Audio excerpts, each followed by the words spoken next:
Rodgers. I'd go right back to Rodgers. I don't think it's a coincidence that they were 5 seconds after the Bears game. He's already talking about the Tampa game. He knows what time it is. He knows you don't want to go to 1-2.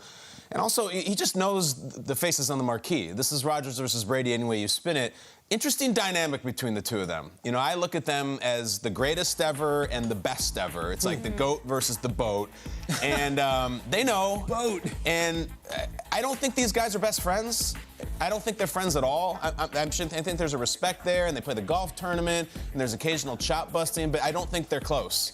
And I don't know if it has anything to do with the fact that Rodgers is 1-3 against Brady. For the rest of Rodgers' life, for the next 2 years, the next 50 years, he's going to be asked questions about Tom Brady. He's going to be compared to Tom Brady, from his caddy to the woman at the grocery. He always will. And if he goes 1-4 against Brady, it's not a fun topic. He's eventually going to be like, can you ask me about something else? Ask me about the title game thing. Just change it up. 1-4 in title games would be 1-4 against Brady. It's unacceptable. He's too good of a player. They're both these seminal athletes of this generation. I think Aaron Rodgers, in a way, needs this for this season, but also just stepping back. I think he wants to beat Brady so bad he can taste it, and he hasn't had really good luck against him. And of course, it's not him making tackles out there, and I get that. But that's the optic. That's the story. That's moving forward. Brady has beaten him a bunch of times. Brady's 2-0. I think Rodgers needs this one bad, and I think he knows it. I think he showed all his cards in the postgame by already saying, listen, it's Tampa week starting now, and I got to beat this guy. No doubt about it. And it's about that quarterback matchup. And Brady is an assassin. He knows that he's beating Aaron Rodgers, and he wants to continue to do it. He loves it. So he can make those jokes while they're playing golf. Right. Like you said, he absolutely loves it. In order to do so, Brady in this Tampa offense is going to have to find the end zone. We always talk about Brady, the greatest of all time. They've only had 2 offensive touchdowns throughout the first 2 weeks. The one-handed grab by Mike Evans, and then last week, Brashon Perriman makes a catch against the Saints on a long touchdown pass from Brady. But this offense has struggled to find the end zone, and that's not something we typically see from a Tom Brady-led offense. So to me, this matchup, they're going to have to find ways. The Bucs' leading scorer this season by a huge margin, Ryan Sucker. This guy, the kicker, he's the one killing it. Have a still frame. He's the one killing it for Tampa Bay right now. Kicking field goals, extra points. He has 21 points for this Tampa Bay team, and he is by far the MVP so far through 2 weeks of the season. Not something anybody would have noticed. He had, I think, 30 field goals attempted last year. 31 the year before that. The pace he's on right now, he'll attempt 59 of them. So we need to start scoring some touchdowns in Tampa. Not Jason. Special teams knowledge. A couple weeks into the show, he's dropping on-pace field goal attempt stats. He can show up and mail it in. I love this. He played the game. He looks good. Just say whatever you want. He's got field goal stats. Research. On pace On pace for field goal attempts. My take is similar to yours in that the Bucs offense hasn't been lights out. The Bucs defense has been. And if you're watching these games, you know, Joe Tryon's all over the place. Devin White, Levante David, Shaq Barrett. These guys are fun. The Packers looked like 2 different offenses, week 1 and week 2. And I think one of the big reasons was the big fella, Elton Jenkins, out there for them.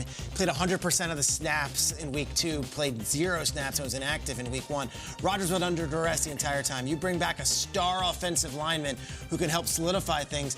They're going to need him more than ever in this game. That Bucs front 7, and Kyle, you hit it so eloquently yesterday on the show, saying, this Bucs team with Todd Bowles as the coach might not be the same as Bruce Arians. It might be, hey, Brady, get us to 20 points. We're good. Gotcha. That's what they did against the Cowboys. They got 19, and that's what they basically did against the Saints, and defense accounted for 7 of them. So I look at this offensive line for Green Bay, and it's not a sexy topic, and it might not be as dazzling as field goals attempted, Jason, but... on pace field goals. On pace. Hypothetical field goals. Packers offense was a different breed with Jenkins in the lineup. So Bakhtiari is the greatest unknown in the history of Packers football. Bakhtiari signed a monster contract in 2020, has played 1 game in 2 years. I feel like he signed that contract in 1993. And he has been questionable for every game going into... Sucks. It's terrible I hate for us. And he's one of our biggest personalities. I know. He's also been Rodgers' protector for all these years.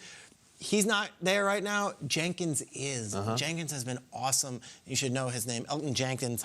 I think that offensive line for Green Bay is going to be huge because you know Tampa's bringing it with that. Hell yeah. On-pace field goal guy, is that as bad as schedule release guy? Or?